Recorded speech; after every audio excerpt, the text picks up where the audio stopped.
او د خدمت والا ته دعا د انسان د زړه نه روزي، من صمیم قلبه، د زړه د کومې نه دعا روزي. یو خو هغه چې ته چاته ووایې چې ما ته دعا وکړه، او یو هغه چې هغه تا ته د خپل زړه نه دعا وکړي. بیا چې ته چاته وایې چې ما ته دعا وکړه، بیا د هغې مختلف اقسام دي.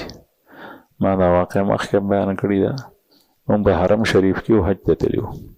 حضرت مفتی صاحب دامت برکاتهم العالیه هغوی هم تللي وو او زه هم تللی وم.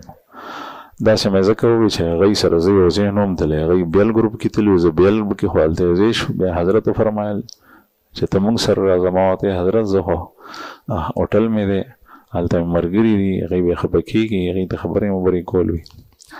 به هر حال خو به چې نن شپه دلته وکړه، شپه مې هلته کې وکړه، یوه شپه که دوه شپې مې کړې وې.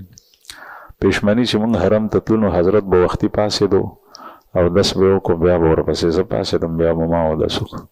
نو حضرت مفتي صاحب اودس وکړو، کمرې ته رادننه شو، ځان تیارۍ حرم ته ځو. ما اودس کولو نو زه دغه وخت کې پاڅېدم له کټ نه، نو موبایل باندې رنګ رالو.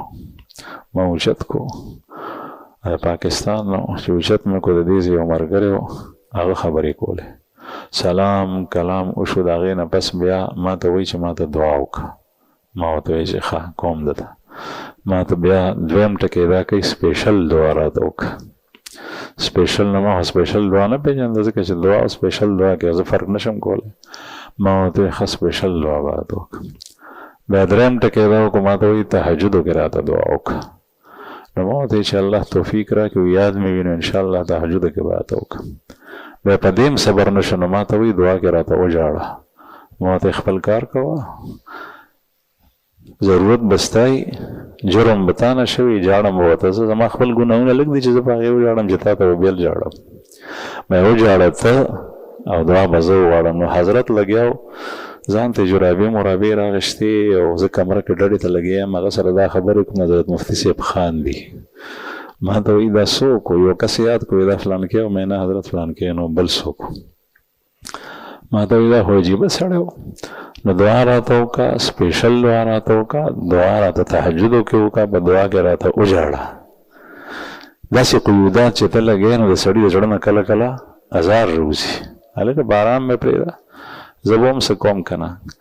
بعضې کسان به داسې وو چې هغه ما ته به ډېر زیات زورور و. ما ته به وي چې ته صاحب زما ټلیفون نه اوچتی. نو ما به ورته ټلیفون ستا څنګه اوچت کړم؟ ته سړی پرېږدې، نه نفل ته پرېږدې، نه تلاوت ته پرېږدې، نه دعا ته پرېږدې. چې سړی هلته که لاړ شي ستا پرېږدې، هله به ته دعا وغواړي. د بعضې خلکو کار دغه وي، هغې غریب په ټلیفون چا سره رابطه دلته شوي نه چې حج ته یا عمرې ته لاړ شي، نو هلته که ډېر ټلیفونونه کړي، نو د هغه سهار نه تر ماښامه پورې نه پرې مونځ لګي، نه تلاوت، نه ذکر، نه بل یو کار، نه طواف، بس ټلیفون او ټلیفون. په دې کې به سړی د الله جل شانه عبادت څنګه کوي؟